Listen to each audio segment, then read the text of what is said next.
તો સમાચારની વિગતવાર જોઈએ તો અરવલ્લી જિલ્લામાં દારૂબંધી હોવા છતાં પણ વિદેશી દારૂની હેરાફેરી ખુલ્લેઆમ ચાલી રહી હોવાનો વધુ એક ચોંકાવનારો મામલો સામે આવ્યો છે। મોડાસા મેઘરજ રોડ ઉપર ગેબી લેક નજીક એક વાહનમાંથી વિદેશી દારૂ ભરેલી પેટી રોડ ઉપર પડી ગઈ અને વરસાદ વચ્ચે દારૂની બોટલો રસ્તા ઉપર વેરાઈ જતા દારૂબંધીની મજાક ભરેલા દ્રશ્યો જોવા મળ્યા હતા। જ્યારે દારૂની બોટલો ખુલ્લેઆમ રસ્તા ઉપર પડેલી જોવા મળી ત્યારે જાગૃત નાગરિક દ્વારા વિડીયો ઉતારી સોશિયલ મીડિયામાં શેર કરવામાં આવ્યો અને જે હવે વાયરલ બન્યો છે ત્યારે સમગ્ર ઘટનાને લઈને અરવલ્લી જિલ્લા પોલીસ સામે ગંભીર સવાલો ઊભા થઈ રહ્યા છે। શું પોલીસ આ હેરાફેરીથી અજાણ છે કે પછી જાણતા હોવા છતાં પણ આંખ મીચોલી ખેલી રહ્યા છે?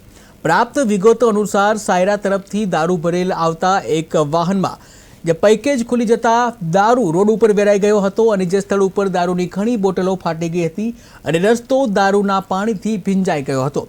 ત્યારે આ ઘટનાથી દારૂબંધી કાયદાની અમલવારી ઉપર શંકા ઊભી થઈ ગઈ અને લોકો માંગ કરી રહ્યા છે કે સમગ્ર મામલે ચોકસાઈભરી તપાસ કરવામાં આવે। પરંતુ મોટો પ્રશ્ન એ છે કે દારૂની આવક કે પછી જાવક એની પાછળ કોની છત્રછાયા છે?